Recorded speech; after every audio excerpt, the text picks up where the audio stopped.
தமிழகத்தில் வெள்ள மீட்பு மற்றும் நிவாரணப் பணிகளில் அரசு சுணக்கம் காட்டவில்லை என்று அமைச்சர் வைத்திலிங்கம் விளக்கம் அளித்துள்ளார்.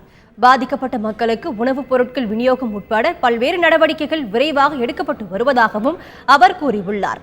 இது தொடர்பாக செய்தியாளர் தங்கமணிக்கு அவர் அளித்துள்ள பேட்டியை பார்க்கலாம்.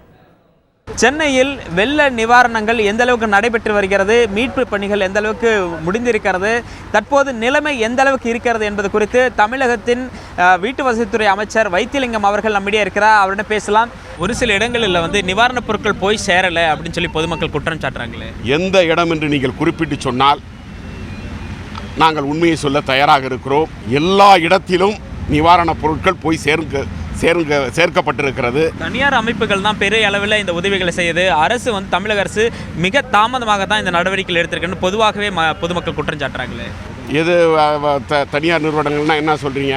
தன்னார்வ அமைப்புகள் இவங்க எல்லாம் தான் முன் நிறைய உதவிகள் செஞ்சிருக்காங்க. தமிழக அரசு தாமதமாகத்தான். தமிழக அரசு செய்ய ஆரம்பித்தவுடன் இப்பொழுதுதான் தன்னார்வ அமைப்புகள் 2 நாட்களாக வருகின்றன. பாதிக்கப்பட்ட மக்களுக்கு உடனுக்கு உடன் அரசு அம்மாவின் ஆலோசனைப்படி செய்து கொண்டிருந்தது.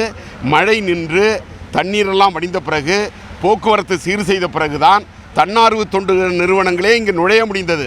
அதற்கு முன்னால் தண்ணீரில் மழையில் கஷ்டப்பட்டு அரசு அலுவலக பெருமக்கள், இராணுவத்தினர், பேரிடர் மீட்பு குழு, காவல்துறை, தீயணைப்புத்துறை அனைத்து துறைகளும் மழையில் வெள்ளத்தில் நீந்தி சென்று படகுகள் மூலமாக, ஹெலிகாப்டர் மூலமாக மீட்கப்பட்டார்கள். அவர்களுக்கு வேண்டிய நிவாரண உதவிகள் செய்யப்பட்டன.